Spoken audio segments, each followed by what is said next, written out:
নমস্কার, জয় মাতারা। আমি অ্যাস্ট্রো হিমাংশু। ভাগ্যের দুয়ার থেকে আপনাদেরকে জানাই আন্তরিক শুভেচ্ছা, ভালোবাসা। আজ আমি যে প্রেডিকশানটি করতে চলেছি, জাতকেরা হলে ডান হাতটিকে দেখুন এবং জাতিকারা হলে বাঁ হাতটিকে দেখুন।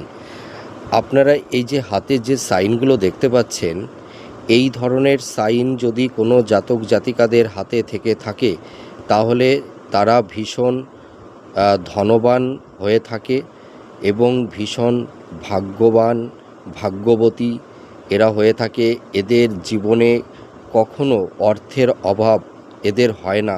এরা জীবনে প্রতিষ্ঠিত হতে পারে এবং সম্মানীয় ব্যক্তি হতে পারে।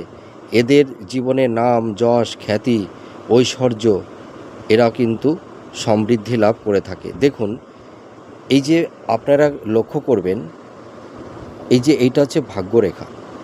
যদি কোনো জাতক জাতিকাদের চন্দ্রের স্থান থেকে বা শুক্রের স্থান থেকে যদি ভাগ্যরেখা পুরো একদম হৃদয় রেখাটিকে ক্রস করে শনির ক্ষেত্র পর্যন্ত চলে যায়, এবং এই যে আপনারা দেখছেন এইটা বুধের আঙুল, এই বুধের ক্ষেত্র থেকে যদি কোনো বুধ রেখা যদি একদম পুরো এই কেতুর ক্ষেত্রে এসে আপনার এই ভাগ্যরেখার সঙ্গে যুক্ত হয়ে যায়, তাহলে দেখুন এইখানে একটা ট্রায়াঙ্গেল সাইন তৈরি হয়ে গেছে।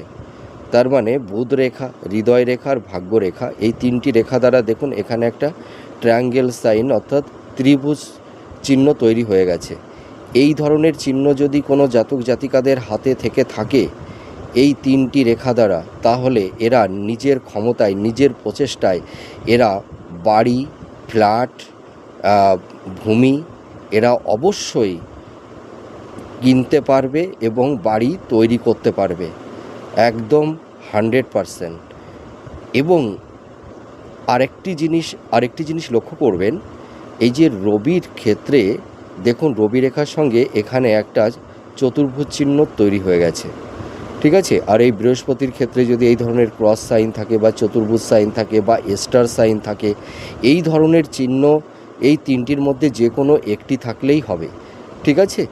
আর এখানে রবি রেখা, সুন্দর একটা রবি রেখা থাকলেও হবে, বা এখানে একটা চতুর্ভুজ সাইন থাকলেও হবে। তাই এই ধরনের চিহ্ন যদি কোনো জাতক জাতিকাদের হাতে থেকে থাকে, এরা ভীষণ সমৃদ্ধমান এবং সমাজে এরা নাম, যশ, খ্যাতি এরা লাভ করে থাকে এবং এরা মানুষের কাছে খুব গ্রহণযোগ্য হয়ে ওঠে। সম্মানীয় ব্যক্তিরূপে এরা প্রতিষ্ঠিত হয়।